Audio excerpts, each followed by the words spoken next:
नमस्कार, आप देख रहे हैं एड इवेंट मीडिया।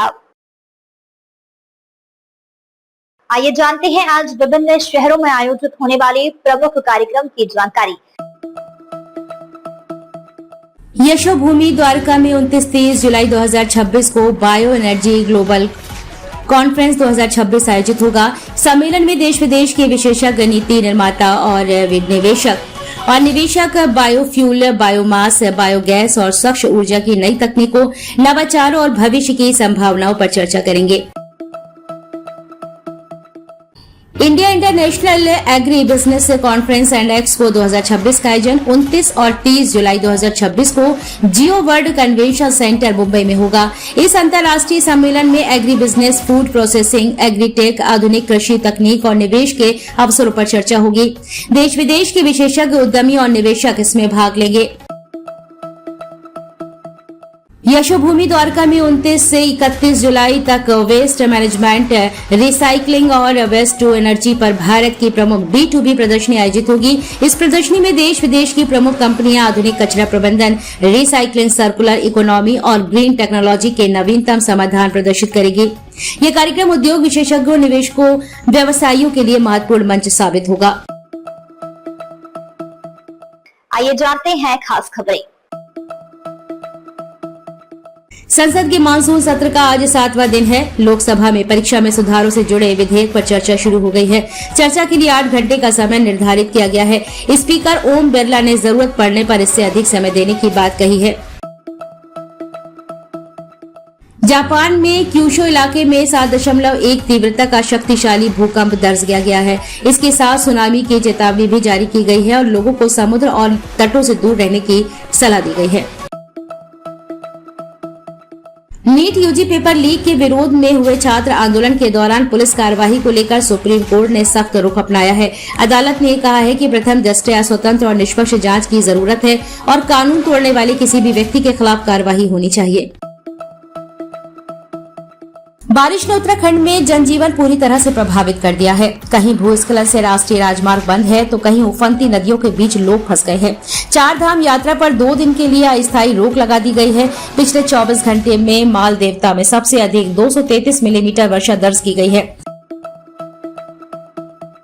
असम में बाढ़ की गंभीर स्थिति के बीच प्रधानमंत्री नरेंद्र मोदी ने राज्य के सांसदों के साथ समीक्षा बैठक की है। वहीं राय जोर दल को छोड़कर अपने विधायकों ने बाढ़ पीड़ितों की राहत और पुनर्वास के लिए अपना 1 महीने का वेतन देने का ऐलान किया है। राजनीतिक रूप से देश के सबसे उर्वर राज्य बिहार में केवल 1 सीट पर उपचुनाव हो रहा है, लेकिन राष्ट्रीय स्तर पर पहचान रखने वाले 6 दिग्गज नेताओं की प्रतिष्ठा भविष्य दांव पर है। खास बात यह है कि इसमें केवल 1 प्रत्याशी है। सोशल मीडिया प्लेटफॉर्म्स की जवाबदेही और डिजिटल नियमों को लेकर संसद की स्थायी समिति जल्द अहम बैठक करने जा रही है। इसमें गूगल, मेटा, एक्स और स्नैपचैट समेत कई बड़ी टेक कंपनियों और सरकारी मंत्रालयों से जवाब मांगा जाएगा।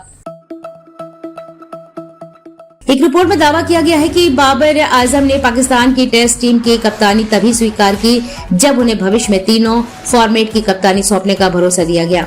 रिपोर्ट के अनुसार चयनकर्ताओं ने कहा कि यदि पाकिस्तान, वेस्टइंडीज और इंग्लैंड दौरे पर अच्छा प्रदर्शन करता है तो बाबर को सभी फॉर्मेट की कप्तानी मिल सकती है।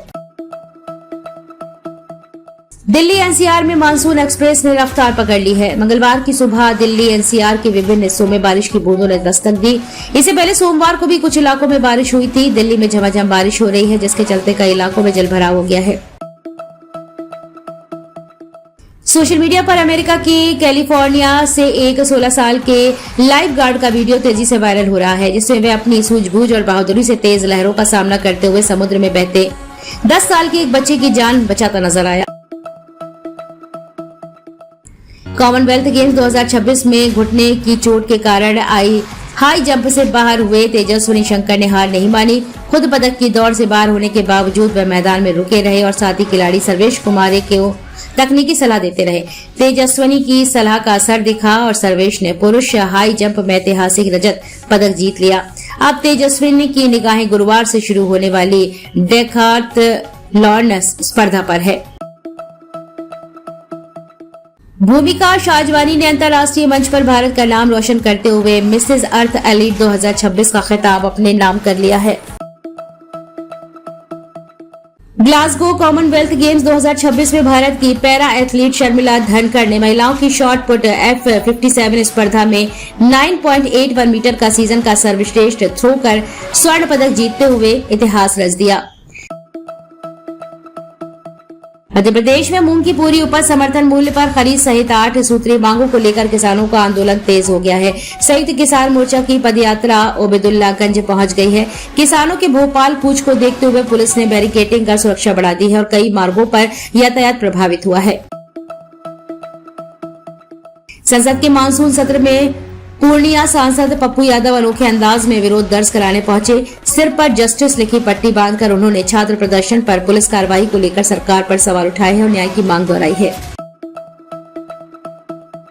स्विगी के क्विक कॉमर्स मंच इंस्टामार्ट में नेतृत्व परिवर्तन हुआ है। मुख्य कार्यकारी अधिकारी अमितेश कुमार झा ने इस्तीफा दे दिया है। उनकी जगह अब नंदिता सिन्हा 3 अगस्त से पदभार संभालेंगी। ईरान युद्ध के बाद पहली बार अमेरिकी राष्ट्रपति डोनाल्ड ट्रंप और इजराइल के प्रधानमंत्री बेंजामिन नेतन्याहू की आमने सामने की बैठक होगी। अब बात करते हैं मौसम की। दिल्ली में आज मानसून की मूसलाधार बारिश के बाद मौसम काफी सुहावना हो गया है और लोगों को उमस भरी गर्मी से बड़ी राहत मिली है। दिल्ली एनसीआर में आज का वर्तमान तापमान 30 डिग्री सेल्सियस दर्ज किया गया है। देहरादून में आज मानसून की मूसलाधार बारिश के चलते मौसम विभाग ने ऑरेंज अलर्ट जारी किया है। पंजाब में आज मानसून दोबारा पूरी तरह सक्रिय हो गया है, जिसके चलते मौसम विभाग ने राज्य के कई जिलों में ऑरेंज और येलो अलर्ट जारी किया है। उत्तर प्रदेश में आज मानसून की भारी सक्रियता के कारण मौसम विभाग ने राज्य के कई जिलों में भारी से बहुत भारी बारिश का अलर्ट जारी किया है। मध्य प्रदेश में आज मानसून की जबरदस्त सक्रियता देखी जा रही है, जिसके चलते मौसम विभाग ने राज्य के 20 से अधिक जिलों में भारी से अति भारी बारिश का रेड और ऑरेंज अलर्ट जारी किया है। आइए जानते हैं आज का राशिफल।